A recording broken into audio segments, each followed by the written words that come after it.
And there we go, guys. We are back for the second game of the series. ATN took LondonCons out in game number 1 by amazing combo of split pushing and buying enough time, never letting LondonCons really win a fight and capitalize on it. And in the end, you had to be pretty much in all 3 lanes, but that really didn't work out. Even a Divine Rapier on Madara couldn't really help this game. So ATN, it's their series to lose. They're 1 ahead.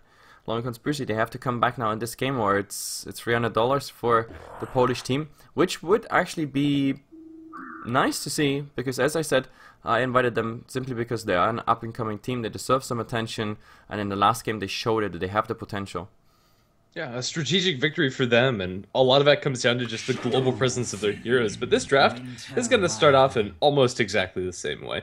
Since Tusk was banned out in the first stage, it's not going to follow up the Shadow Fiend for LondonCons. Instead, they'll pick Winter Wyvern, but alternate attacks, they snagged the IO Tiny. The same thing we saw in game number 1, and it worked wonderfully. I'd expect, however, that in the second ban stage, that we'll see some of the heroes from game number 1 taken out by LondonCons. Absolutely. IO Tiny is coming through again. LondonCons are not preventing that because there is more important stuff to ban out. And IO Tiny is nothing you cannot overcome.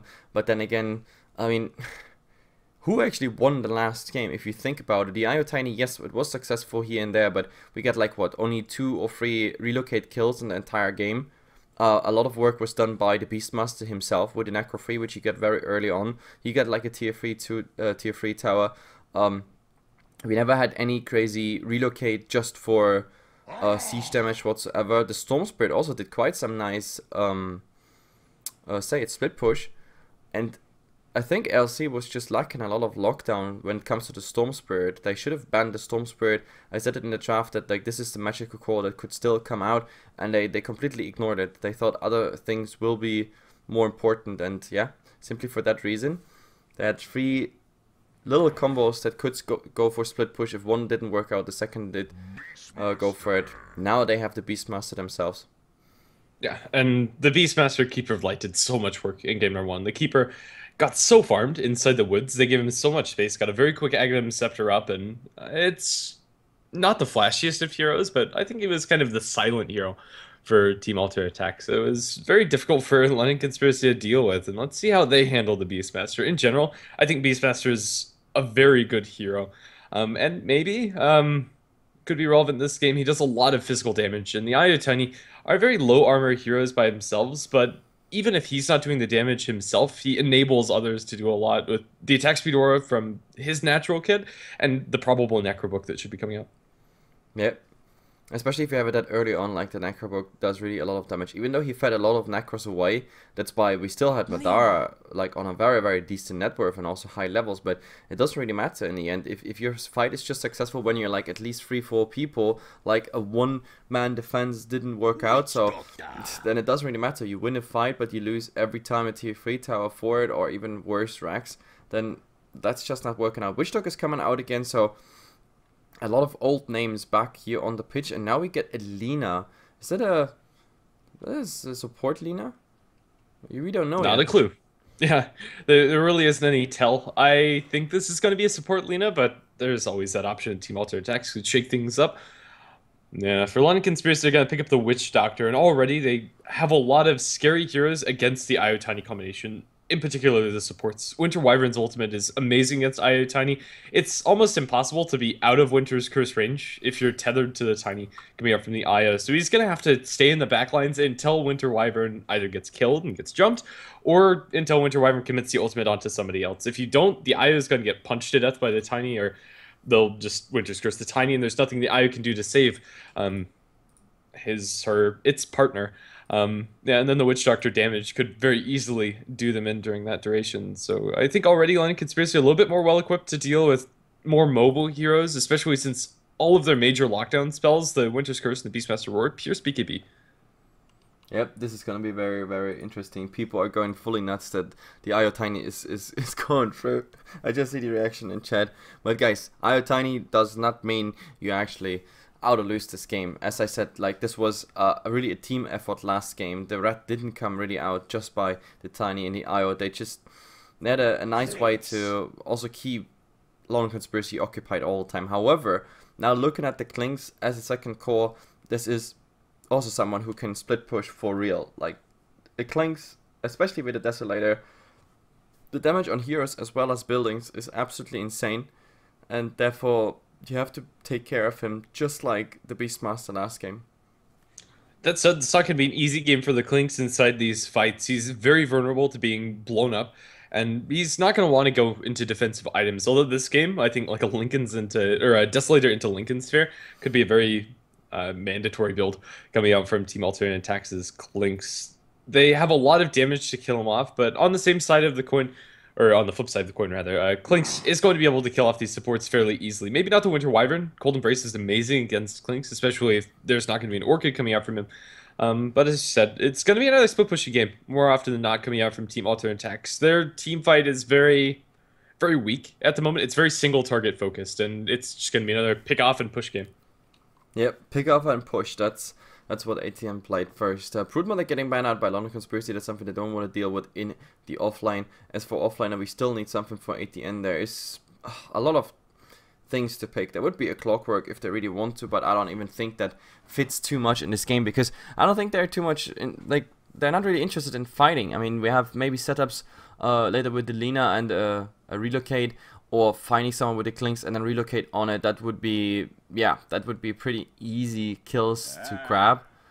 They ban out this Storm Spirit. Okay, that could have been something I can see on London Conspiracy, to get instead a Bloodseeker. Actually, not too bad, to be honest. The Bloodseeker is someone who can really easily take care of, for example, Io, as well as Tiny, and the same goes for Clinks. And the Clockwork is actually coming through. I wasn't too far off, even though I was thinking maybe that doesn't even fit too much into the draft.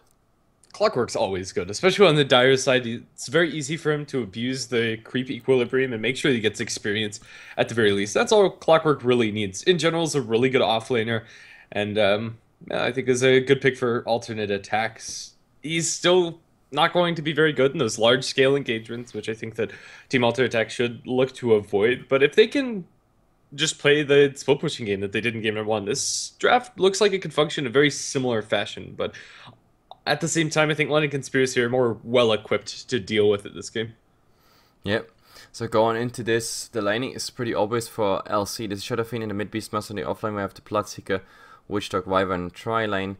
That's, yeah, I think this is gonna work out quite nicely. The Io Tiny against in the mid, we have the Lina supporting that Clinks in the safe lane, and of course we're gonna get the Clockwork in the offline. And ATN, they already asked in the lobby for a bit of time. Now they are asking here also for 2 minutes. I don't know what's going on. Maybe someone's mom is calling for lunch or something. I don't know.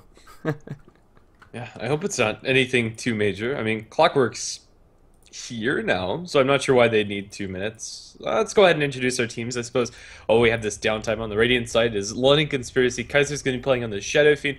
Maybe next time on the Winter Wyverns, Spartan on the Witch Doctor, Skylark on the Beastmaster, and Madeira on the Bloodseeker.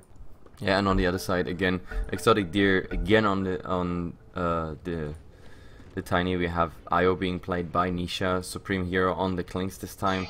Elisas is on the Lina, and last but not least, Sazo is gonna play that Clockwork in the offline. Let's see what we have. Like at the moment, it's Skylark having 1 ward for the top.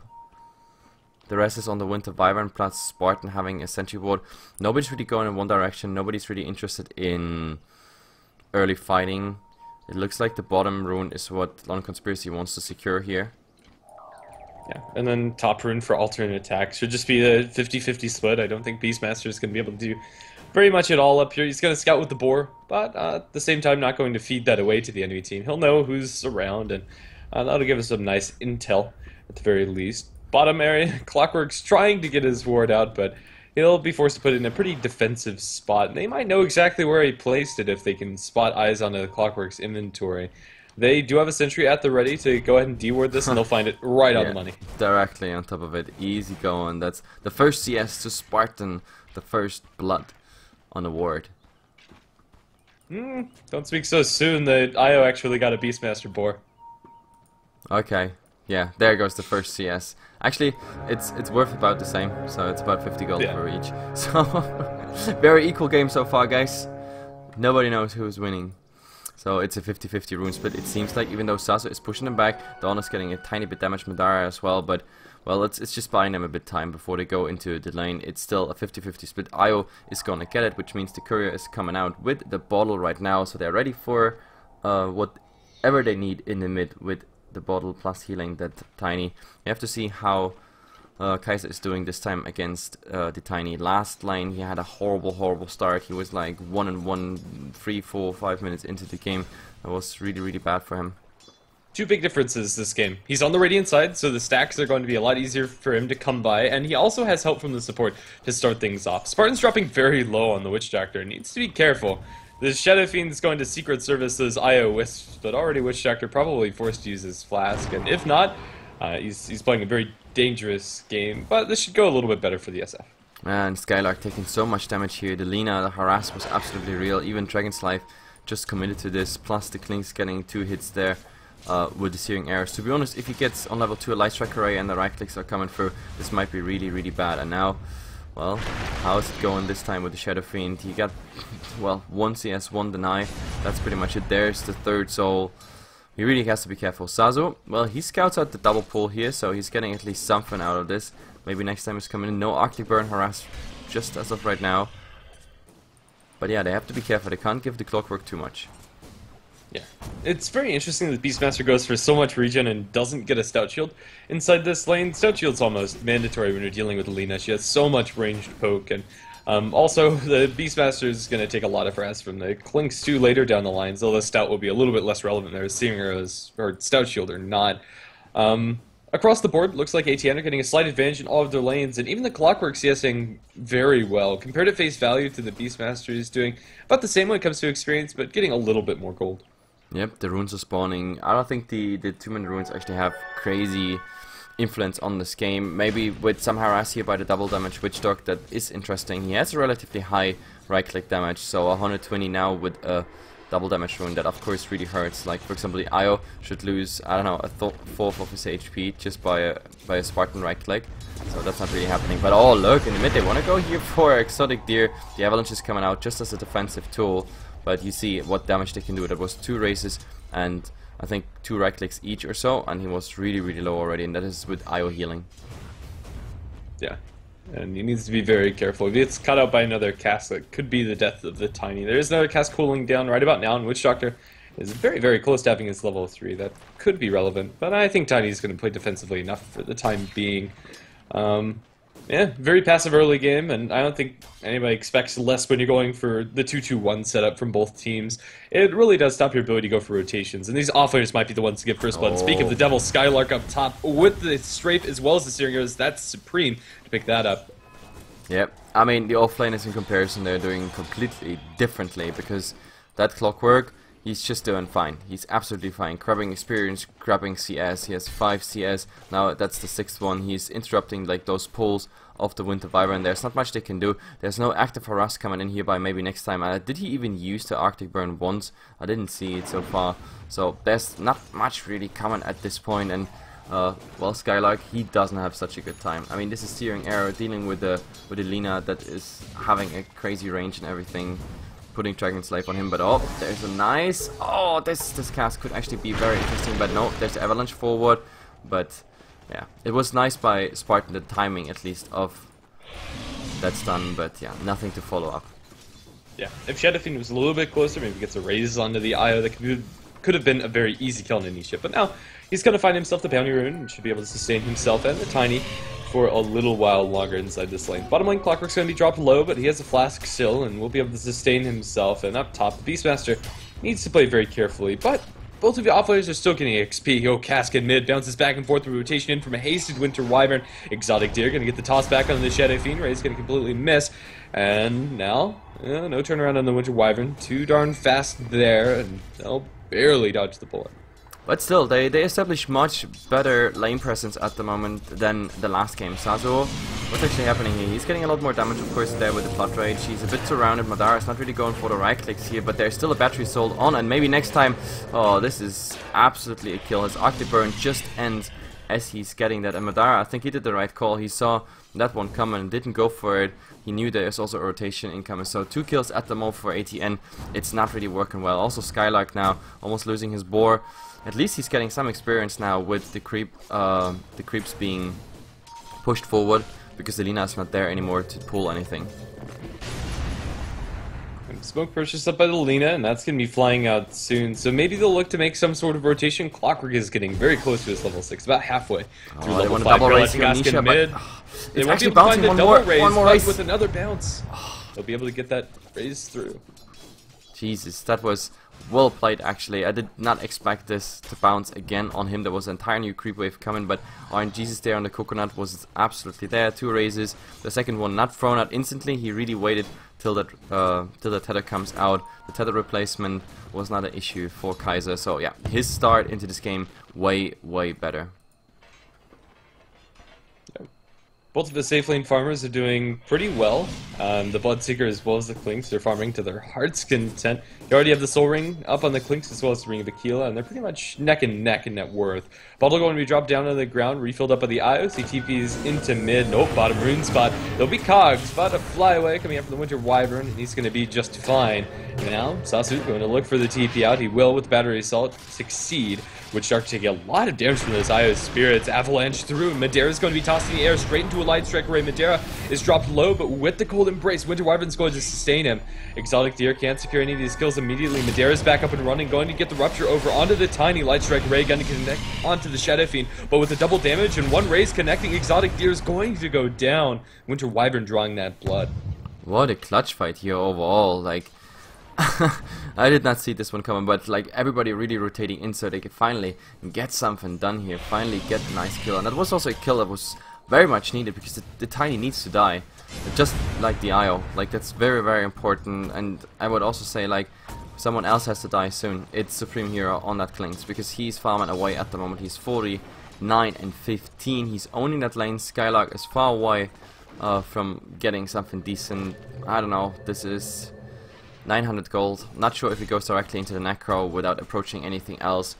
At this point, I don't know. I don't know what I would recommend for him, but there's Lina coming in. She's just getting that 50 gold right from the bird.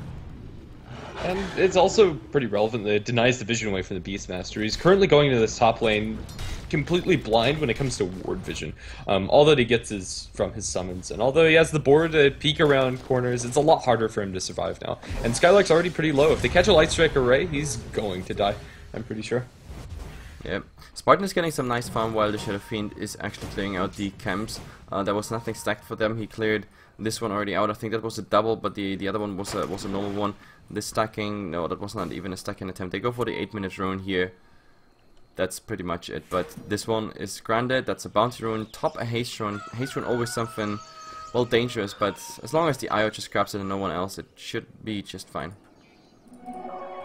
Clockwork does have that very important level 6 mark, so maybe the Clock can start making some plays for the ATN side.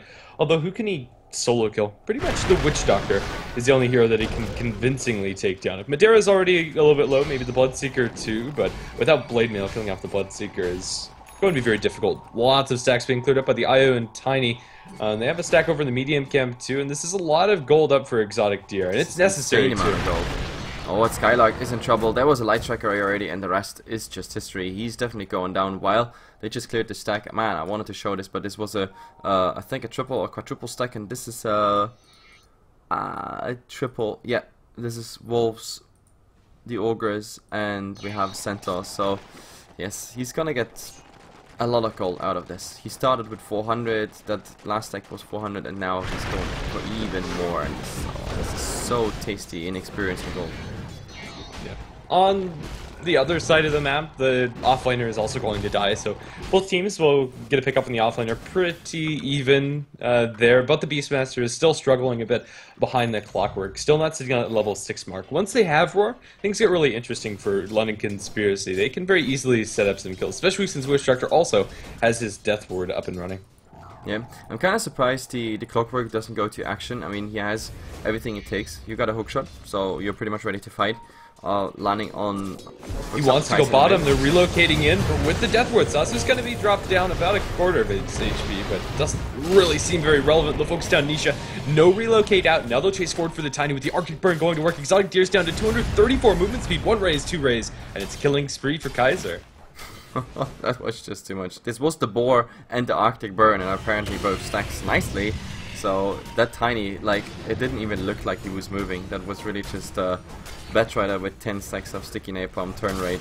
Absolutely amazing. That also means you get a tier 1 tower, so with their rotations this time, they instantly punish ATN from getting anything. But however, we have the Witchdog, and he's getting followed up here by that Clinks. He saw the Clinks going directly through it. There is a double damage, but that's not the rune you want at this point. You need a haste rune just to grab your legs and run. Run for your life.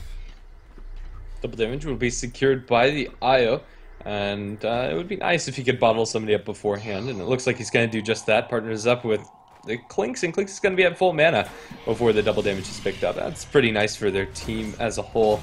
Bloodseeker, they're going to drop some pings, although they don't have vision of this. The Bloodseeker has dropped low, or fairly low, over the last couple of minutes, but yeah, this game is pretty slow in comparison to the game number 1 that we saw. Both teams are just farming, slight advantage for London Conspiracy and gold and experience, but even that, not too much.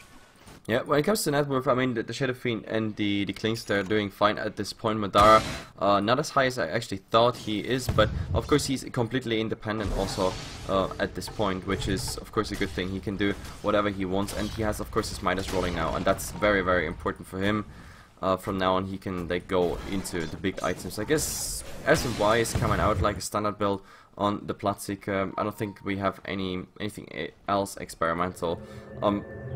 As for Spartan, and maybe next time, I think at least one of them needs to go for 4 stuff sooner or later. But oh, there's a smoke directly into the tiny, and there's the coconut flying. There's even the rupture. They could relocate him out, but oh lord, look at this. Again, the IO is just making the plays, but I think they still settle for the IO.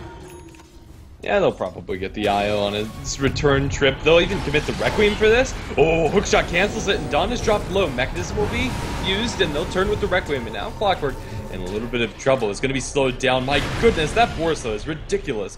1 raise will secure 2 kills for the ATN side, where originally would have only been 1. Yeah, even with that hookshot, like, the Requiem was, okay, just placed a tiny bit then to the left, and it still did so much damage. So they lose 2, even lose their offliner. But I mean, at least they saved the tiny bit. Oh, there's a nice Winter's Curse and the Blood Ride directly on top of it. No chance whatsoever. That is the power of the Hawk who was scouting here to the right. So easy going. That's also another tier 1 tower.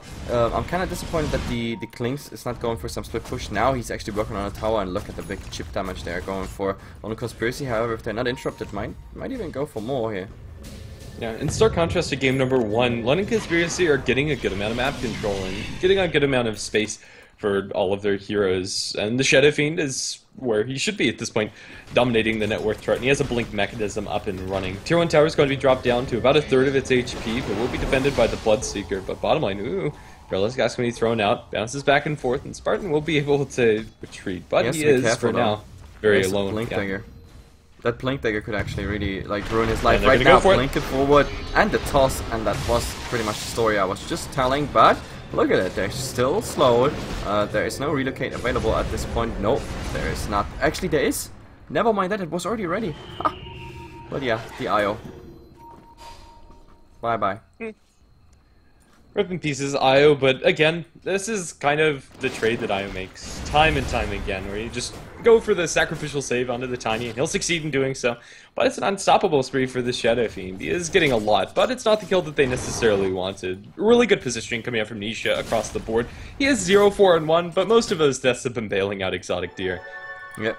But it was really, I mean, I really thought we were still within the 80 seconds or something, and the relocate wasn't ready, because that might have been a nice kill on the Tiny. But look at the Clockwork, having a double damage, having hookshot. All he needs is good vision, and they could really just do something. But the problem is the Tiny at the moment not really having much. There's a rocket flare. They see that something is going on, but maybe next time that is also very dangerous what you're doing. But he's just TPing out, so everything is fine here at this point. He has a Desolator. He wants to go in, but there is a whole mess of heroes back there, and he's going to decide better of it.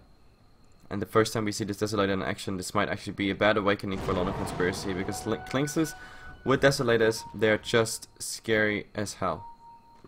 Yeah, they really are. It's so much physical damage, especially for the likes of Witch Doctor. And I think he'll probably be the first target he focuses down inside these fights with the Aquila Aura actively sitting at 5 armor, but Clinks doesn't care about that at all. They're smoked up. They're looking for the Tiny, it seems. They've spotted him out with a ward, and Exotic Deer's way too low. They're going to open up with Rupture, and Io is nowhere close. He'll blink and kill himself on it. Well, blinking is always a bad idea with the Rupture. You still get the damage, just as you would move this way. If you're a Queen of Pain and you position yourself well, have a Yule Scepter, maybe you can blink out, but not going to be the case with just the vanilla blink dagger. LondonCons will find themselves a good pickoff and keep up getting a lot of farm. The Bloodseeker's been ringing hand of minus this entire game, and even though Clinks is getting a lot of space and is 2-0, he's not applying that much pressure to the enemy side of the map. Sure, the tier 1 tower up top fell down, but it doesn't really matter too much. Tier 1 tower in mid going to be denied out by Skylark, and really ATN would love to have any bit of gold that they can find. It is going to be the Necro Book first for the Beastmaster, and I think that's a fine purchase. The attack speed scales so nicely on the Bloodseeker and Shadowfiend inside these fights. Is this rotation actually wise? It's into 4 people. But they'll cancel it. Looks like they want to go for the tier 1 tower instead. Clinks is going to rotate mid, and the Beastmaster is sitting behind his boar. There's a hook shot. They might... Yep, they'll isolate onto 1. The Cold Embrace isn't going to save him from the Laguna Blade. Now an Avalanche toss in the Winter Wyvern. It's 2 kills for their team, but Shadowfiend gets a tower destruction inside the top lane. Although the 2 supports get picked off, it could have been worse for LondonCons. I don't think that was a good idea. I mean, the 2-man rotation into completely unknown territory.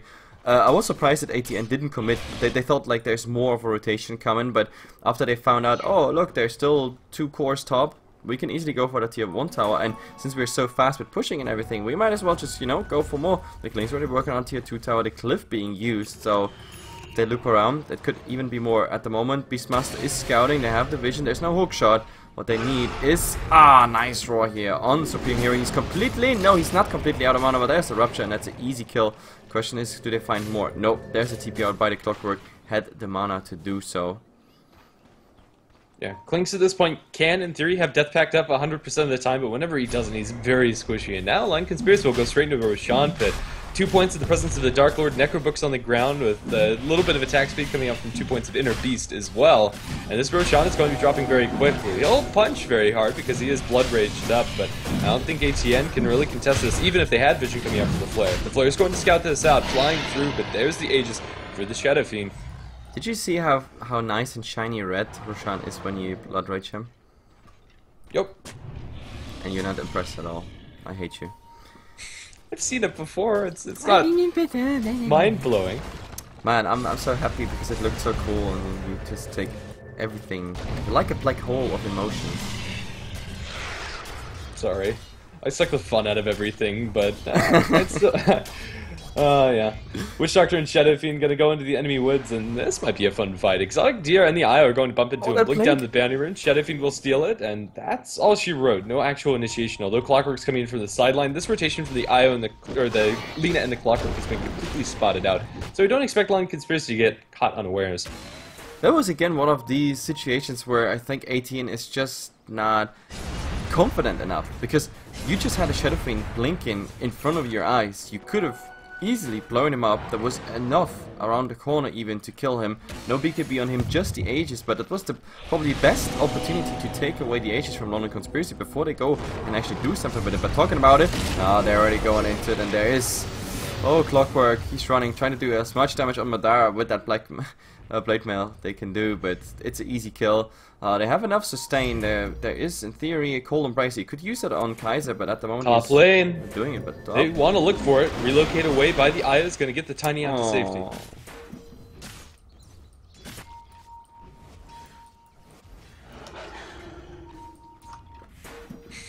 There we go. Now it's an R. But yeah, R.I.P. Nisha, not really anywhere to run. He's going to be smacked down. Well, that little turret to the next creep wave, that really Winter Wyvern, however, whoa, deep behind enemy lines, looking for a warding mission, will get shot down by the Clinks. Ouch. Yeah, that was a warding mission. Actually, I don't know if they saw, did not see if there's a ward or nothing coming out.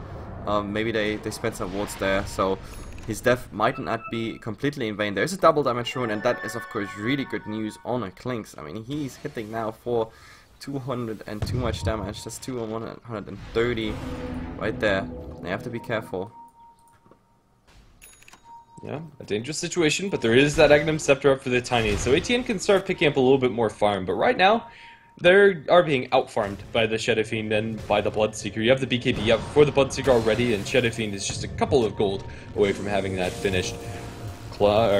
Clinks as well as the Clockwork are around. There's a double damage on this Clinks, but I don't think they're interested in fighting, even though there is a DD, and he can do a lot of damage in theory. There's way too much lockdown for him. He's going to go into the back lines, wrapping around onto the Winter Wyvern. There is a Cold Embrace, but I'm not sure he can get it off fast enough. 1 shot, 2 shot, 3 shot, and he Cold Embraces the creep. That's going to be the death of him. What was that? I think he was dead before. Oh, but in the mid, there's a raw yeah. and an easy Lina snack here by Skylark, so it's similar doing, but yeah, that was a very questionable play, like the Cold Embrace. I think he wanted to Winter Curse him, but clicked the wrong button. I don't know, that was bottom lane, BKB pop by the Bloodseeker, relocated from the IO Tiny, the hookshot forward, the hookshot's absorbed, and it looks like they'll lose the clock first. Madera will get a little bit of healing, but smackdown by the Tiny. Not a good trade at all for London Conspiracy. That's a 1-1 trade, but yeah, it's a call for the offlaner, and not the best one, but it could have been much worse. It could have been him completely not doing anything there, as in not even getting the kill, so I think they're happy with this trade as it turned out. But yeah, ATN again, with how they played it last time, the split push is absolutely real. This time they respond better to it, and they also get more and more kills, and they have like the Aegis to work with at the moment. But yeah, like if Tiny, for example, wants to, they can just push top. Of course, not now, but you just see what they're trying to do. They try to replicate game 1 with all the split push, but at the moment it's not really happening. Maybe they jump here on the Beastmaster. There is, however, the Winter Byron in the background. Supreme Hero is here, Tiny is there. This really looks like them scouting for something real. There's even a rocket, just, you know, scouting something out. They've worn the high ground too, and they have really good tabs of the Winter Wyvern and the Beastmaster, but I don't think they're going to end up going for it. It's a little too risky, and London Conspiracy will get a little bit of farm their Shadow Fiend and their Bloodseeker in the meantime. As far as the Aegis is concerned, it looks like they're not going to get any direct value, not going to pressure any tier 2s, but I think kill off this Clockwork. Bottom lane, Sasu's going to be hit with the Paralyzing Cask, and they'll unwind the Requiem. And although it costs them a BKB charge, it's still worth it for London Conspiracy. Yeah, a kill is a kill. Never complain about it, but oh, they're going here on the Beastmaster. Everything is popped already. They see Supreme Hero, but oh, now he's stunned, tossed, and that's so much damage, but there is still a roar. It's actually on the IO. Look at the IO, not having any mana whatsoever, and now going down, and the wonderful, like wonderful curse on that Tiny. They were both disabled at the same time. The Clinks couldn't really contribute anything to this fight. And to be honest, do they have any residual Necros left? Because there is some nice dewarding mission with the Hawk. They even have more. Oh, this is beautiful. This is very beautiful. There's 150 gold right there, but Amadara in the mid. You gotta be careful. There is Selena coming in. Yule Scepter done. There's stun, and now Supreme Hero going for the right clicks as well as the Laguna Plate. The rest of them are not coming fast enough. Winter Wyvern completely bails out that fight up in the top area.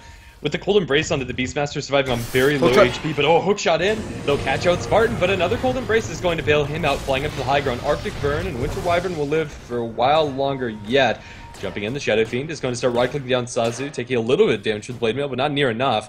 They won't be able to mop up either of those kills. It's still a good trade for ATN. Can they chase for more relocate in? They're going to find the Shadow Fiend, will pop the BKB and try to run away, but toss back in into the IO. They're going to open up with the Strafe as well as the Deso. He will go down, and Nisha will survive.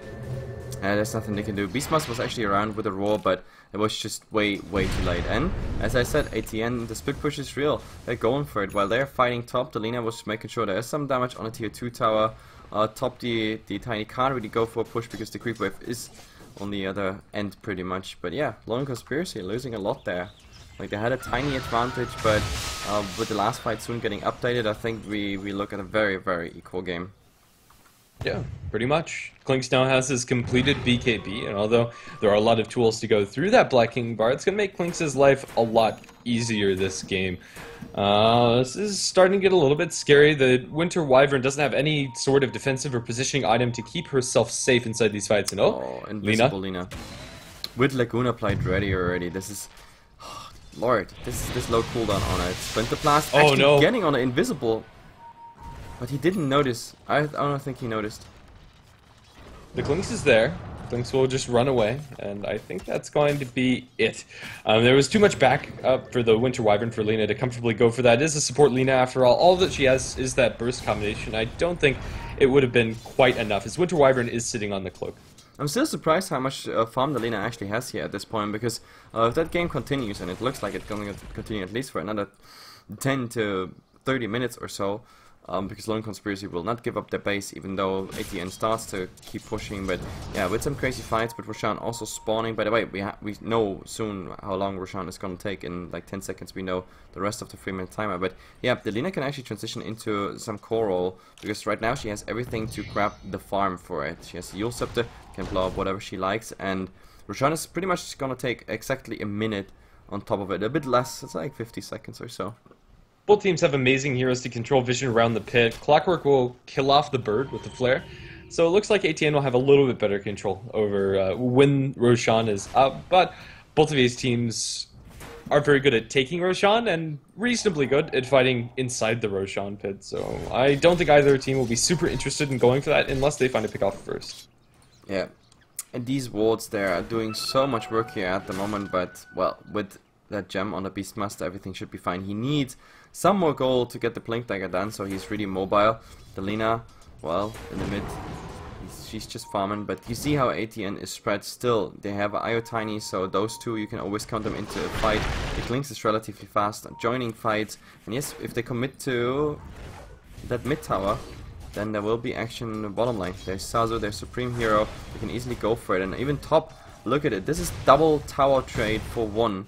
This is just not the way you really want to do it, but I don't think you have a choice here as London Conspiracy. However, look at Witchdog making the opening here, and now, well, he's getting still a lot of damage, Sazu, and now with the Winter's Curse, that is at least one kill they secure. However, top, they go for even more. Look at it go. Lina is spying back because there's also pressure in the mid. At the moment, it's the course versus IO Tiny in a race, but they're just Beastmaster's coming in. Roar on Anisha with the Necrobooks going down. He's trying to focus down the IO, but he's going to die just as quickly, and the Necrobooks will be mopped up by Exotic Deer. That's Gem on the deck, but here comes the Witch Doctor paralyzed. Gas will bounce forth once and twice, but the Witch Doctor's already down. Nisha will die to one more auto attack coming up from the Shadow Fiend. The Tiny is left alone. He has the Maledict on him, although not for much longer. The Radiance Courier is going to end up going down, but now with the Blood right onto the ground, Tiny is going to die. A double kill for the Shadow Fiend. They get a tier 3 tower in response, and a tier 2 up in the top lane. But the gem. Still, there. Okay, never mind. I was looking for my precious right there. Shadow Fiend got it because someone had to pick it up from the Beastmaster. He died, but he did it. I think he did a nice little suicide bombing there, because he really just jumped in knowing that he's most likely gonna die, summoned his little minions, and yeah, just made sure that he holds them enough in place till the rest counts. The problem is Supreme Hero not shut down. He's going for the tower push here, and now he's just way too fast. Do they have vision? Yes, they have vision. Shadow Fiend knows he's here, but movement speed versus movement speed, that's just a bad idea. The rest of the team, I don't think they can really catch up. Even playing forward won't help you. This is 44% movement speed right there. No problemo. they'll be able to run away very quickly, and the game is starting to equalize more. Take a look at the graphs. It's very rare that we see a game so close at 28 minutes into the game. 10,000, or 1,000, excuse me, not 10,000. 1,000 net worth lead for ATN and 2,500. I think we see a rush jump lead for LC. But yep, they're going to attempt this. The Clockwork hasn't thrown a flare here for a while, but now he's going to, and it's too late. The Roshan is already down. Shadow Fiend has a fresh in Aegis. If he interrupts TPs, that is really bad. This reminds me of TI3 here, but the Clockwork is not going for it. Instead, this was a relocate, just getting the Tiny into the top line, pushing out, applying the pressure to a Lone Conspiracy. The Clockwork, I was about to say, Clinks. Oh my god, Clinks right here, but is there anything? They have a Winter's Curse, they can use it, and this is the death of the Clinks, unless he uses the BKB and just runs out, but nah, I don't think so, because we already had something proccing, that was this SNY by Madara, and also slowing you through Magic Community. So at least they get him down. A nice trade for Witchdog, but yeah, they have to be careful. At the moment, ATN, it's obvious what they want. They want to split push again, which they do very well. I mean, they get Roshan, push the Tiny into the top lane. The Clinks was about to actually either do tier 2 in the mid, or just get whatever he can grab, even though I think that Witchdog was a bad idea to go for. Yeah, it's going to work out for LondonCons. There's a small window here where they can push, but the lanes are so much in the favor for ATN that I don't think they're going to find anything off of it. Maybe a little bit of damage on this tier 2 top, but nice. they probably won't be able to take it. Skylark here, snacking Alina away really fast. Everything was scouted out already, but yeah, as I said, they're just split pushing. When you're bottom, they're mid. When you're mid, they're top. There's such elusive little rats here at the moment, but is there any opening for them to get a support a core in? At the moment, the 2 cores alone trying to push top, trying to do something. New creep wave is coming in. There is a relocate available if they want to come in, but at the moment it looks like they might go for a tier 2 trade. Problem is top, the tower is way higher in HP than here bottom, but no, they're not really going for it. They don't have the creep wave backup in bottom lane, so with the Blood Rage on both the Bloodseeker as well as the Shadow Fiend, they'll be able to mop up that tower very fast. Clinks is here with the Desolator, but it's not going to work. They're going to translate mid. Okay, that's very interesting. I mean, there they are supported with creeps, so everything should be just fine. The question is now how much damage do they get in there. Sasu would slow it down here, the Cog, but the Cog's not very well placed, and the tower going for the creep with this one. There's no cloth available for another 40 seconds, so this is the time window. And of course you have Kaiser with the Aegis. That is very important bottom. The split push is real. That Tiny is not really going for it. They're gonna keep pushing till, yeah, everything is fine. And now it's about TPing back and defending this one, but not getting interrupted with the TPs. That's of course very important. So let's see what's coming here. There is the Clinks. They could turn around and just go for it. There's the Arctic Burn, but no Winter's Curse. Still have vision. There you go. But Madara instantly in the Glimmer Cape, and now there's a Requiem. Beautiful damage here on Sasu. Sasu probably going down. This is 1 kill, and now the Relocate also going in. 2nd kill here on the IO. Buybacks would still be available, but wow. Okay, that was very interesting. In the background, Winter's Curse actually. How did they get the Clinks down? I thought he escaped already, but no. No, he tries to go back in and ends up getting completely blown to shreds. The amount of damage the Shadow Fiend was doing in that last fight was absurd. Tier 4 call. Look at this. This is a tier 4 call. Yeah, they have a Clink's buyback. They're going to need to spend it, but they're going in without the Clockwork. And even if they can't fully commit, they still have the Aegis. No Roar Amnesia. The Eye is going to drop very low. Laguna Blade will kill off the Shadow Fiend, but he has the 2nd life. No BKB for it, however.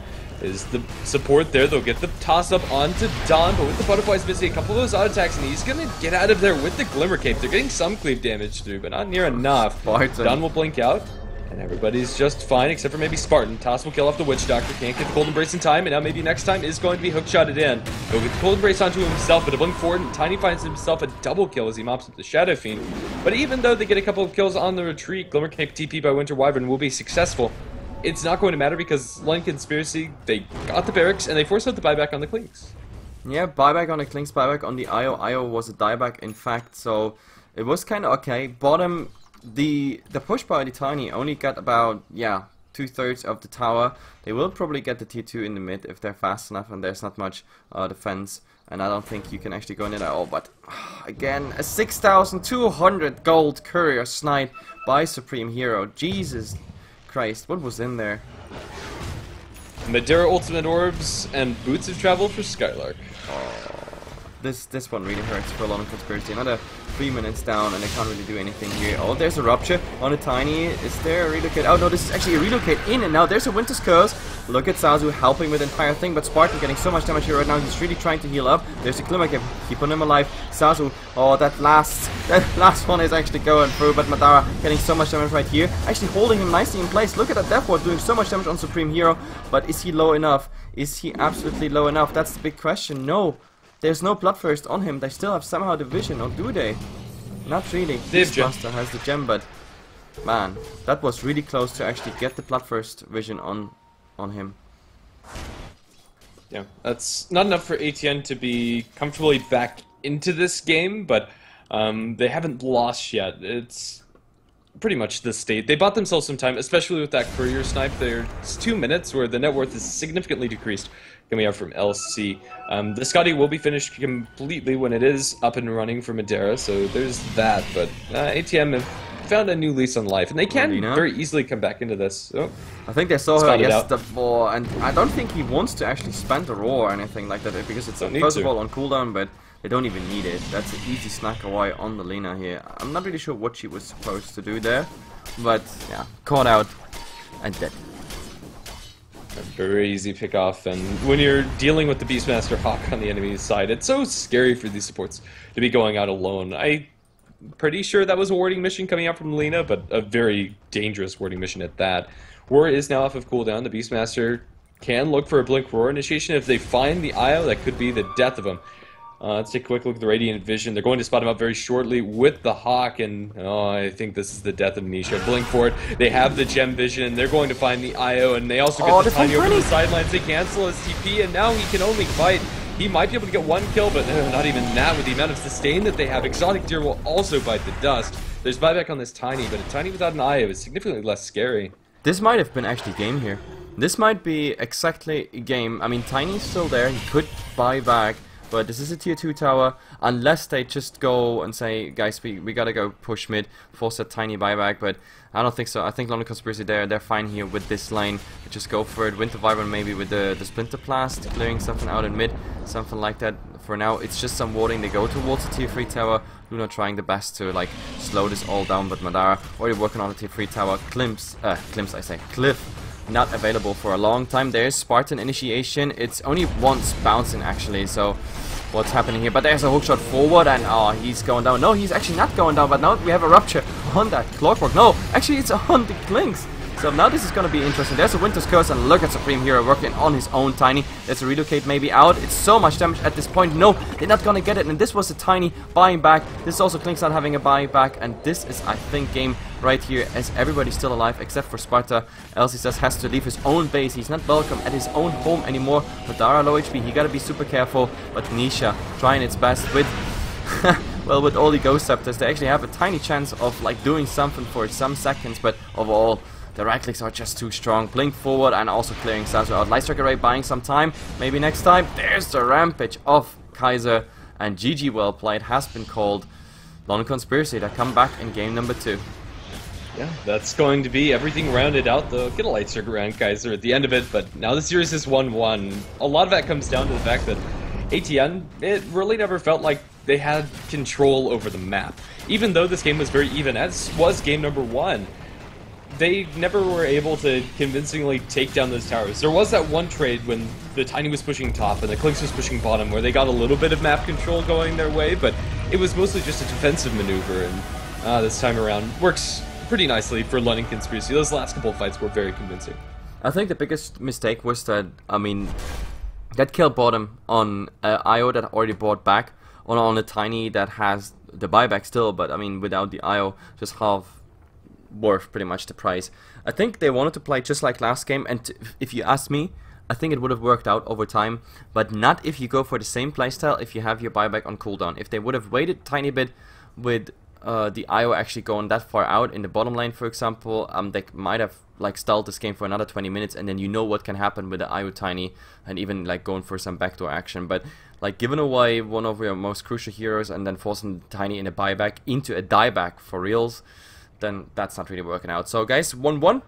We have one last game for the series coming in, and then we know who's the winner here. ATN versus LondonCons. They definitely make it a thrilling one. ATN, I think they have to come up with a new draft, because this is the second game now. I think LondonCons by now, they kind of adapted to the playstyle, and I think they have to come up with something new. And if they do, we're going to find out in game 3. Be right back.